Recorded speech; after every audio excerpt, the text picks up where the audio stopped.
Baba Saheb doctor Bhimrao Ambedkar ji के समय समता सैनिक दल कैसा था और वह क्या कर रहा था? डॉक्टर भीमराव अंबेडकर ने श्रम मंत्री रहने के दौरान क्या किया, बारीकी से इस वीडियो में बताएंगे। आपसे अपील है कि वीडियो में अंत तक जरूर बने रहिएगा। तो चलिए वीडियो को शुरू करते हैं। के.बी. अम्बेडकराइट यूट्यूब चैनल में आप सभी का स्वागत है। जय भीम। बाबा साहेब डॉक्टर भीमराव अंबेडकर जी ने खुद क्या कहते हैं, आइए जानते हैं। मध्य प्रदेश में स्थापित स्वयंसेवकों के दल को देखकर मुझे बहुत ही प्रसन्नता हो रही है। सर्वप्रथम स्वयंसेवकों का दल 1926 में मुंबई शहर में स्थापित किया गया था। हमारे आंदोलन का समता सैनिक दल एक भाग है। दरअसल ये हमारे आंदोलन का मजबूत साधन है। इस संगठन की स्थापना का मूल कारण यही है कि हिंदू समाज में समता हासिल करने के लिए दलित वर्ग की मांगों को प्रोत्साहन देना है।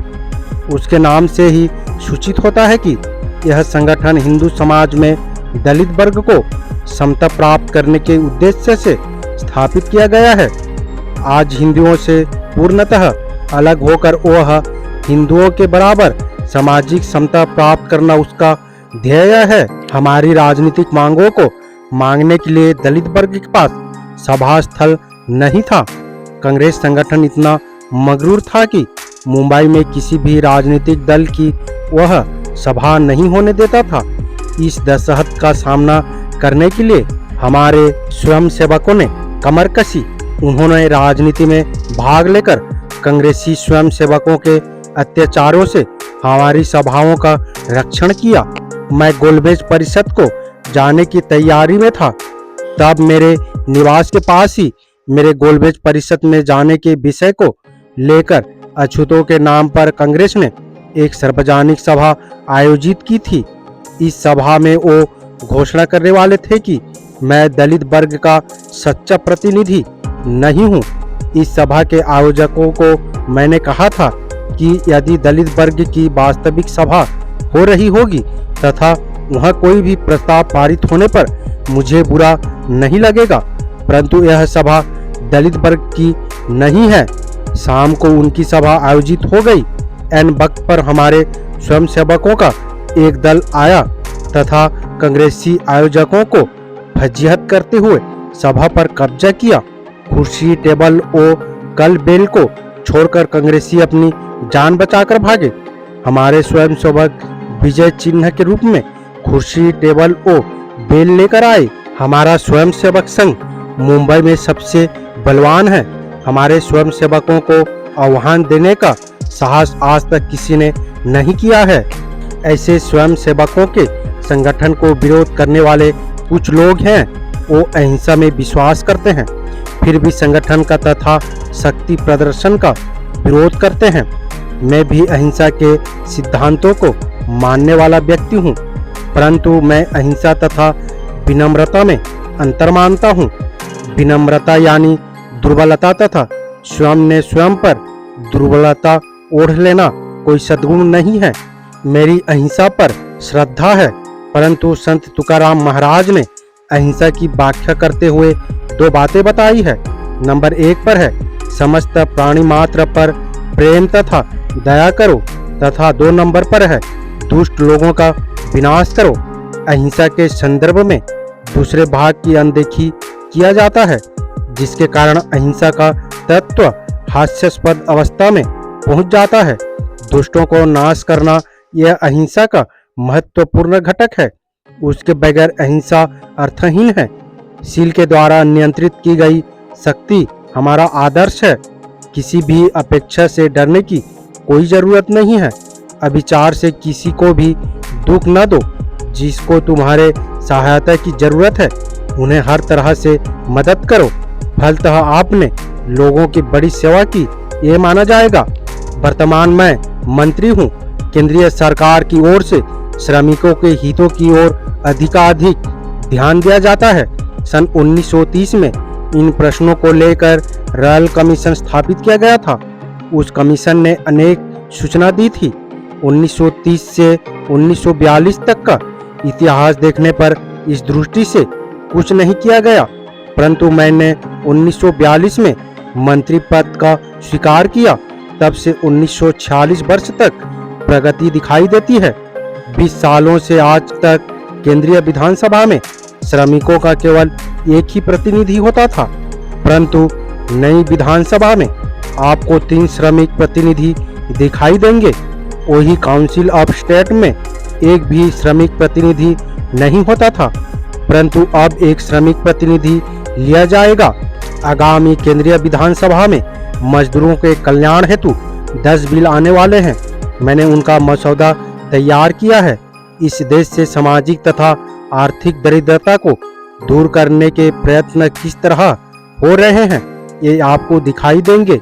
राजनीतिक सत्ता हाथों में होने पर आदमी क्या नहीं कर सकता है। मैं इसका उदाहरण देता हूँ। मैं वायसराय के जिस कार्यकारी मंडल में था, वहाँ 15 सदस्य थे, मैं अकेला ही था। इस बात को 2 वर्ष बीत गए। उस अवधि में रहकर मैंने क्या किया, ये बताने पर ज्ञात होगा कि राज्य शक्ति कितनी प्रखर होती है।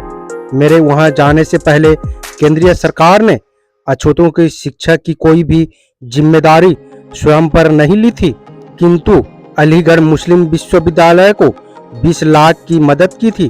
वही बनारस हिंदू विश्वविद्यालय को 10 लाख की मदद की थी। इसके अतिरिक्त इन दोनों संस्थाओं को सालाना 3 लाख रुपए की मदद चालू है। मेरे वहां जाने पर मैंने पिछले वर्ष से दलित वर्ग के लिए 3 लाख रुपए की मदद चालू की है। इसके अतिरिक्त 300 कॉलेज छात्रवृत्ति प्रत्येक को 60 रुपए मंजूर की है। इसी वर्ष 30 विद्यार्थी उच्च शिक्षा के लिए इंग्लैंड जाएंगे। इस तरह की व्यवस्था पहले कभी नहीं हुई थी जो आज हुई है।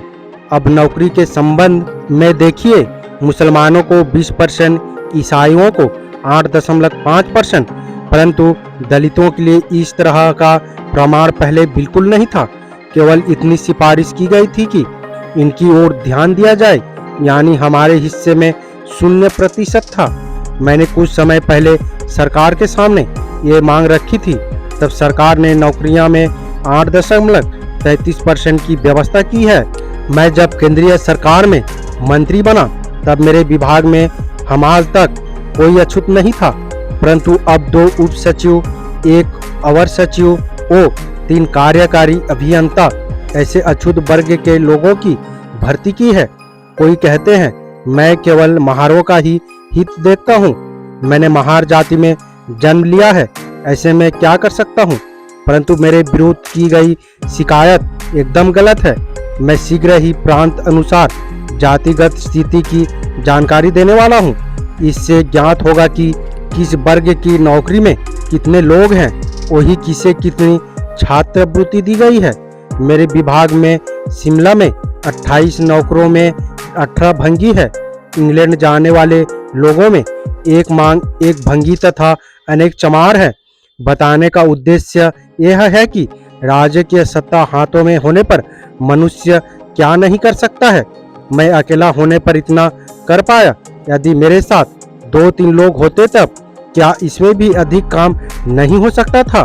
इसलिए मेरा आग्रह है कि राजकीय सत्ता हासिल करने के लिए हमने रात दिन झगड़ना हमारा पहला कर्तव्य है। मैं लिखने का आलस करता हूँ, किंतु ऐसा नहीं है।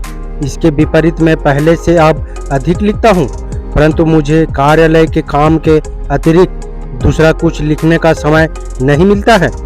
यह वस्तुस्थिति है। मैं सार्वजनिक जीवन से यदि दूर भी रहा, फिर भी इस अवस्था में अपना आंदोलन जीवित रहना चाहिए। इसका मुझे कभी विस्मरण नहीं हुआ है। मेरे अनुपस्थिति में समाज कार्य की बड़ी जिम्मेदारी भाईराव गायकवाड़ तुम पर है। आप लोग उसमें सफल होंगे, इसमें मुझे कोई संदेह नहीं है। मेरे श्रम मंत्री के कार्यकाल में दूसरे के साथ साथ अपने भी समाज को मैंने हर तरह से मदद करने की निश्चय किया है। मेरी अध्यक्षता में दिल्ली में श्रमिक परिषद का आयोजन हुआ था। उस परिषद के लिए श्री दोंदे तथा RR भोले को बतौर प्रतिनिधि निमंत्रण किया गया था। यही मेरे काम की शुरुआत है। इस तरह की घटना इसके पहले कभी नहीं हुई थी। इस सप्ताह के अंदर मैंने अनेक समाज उपयोगी बातें की है।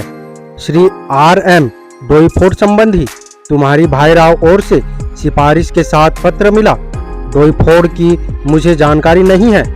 कुछ बातों को मैं कर सकता हूँ तथा कुछ को नहीं कर सकता हूँ।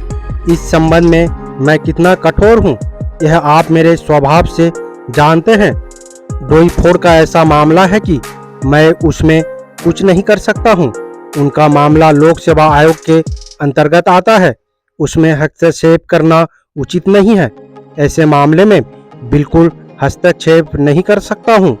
मैंने अपने समाज के युवकों के लिए अवसर निर्माण किए हैं।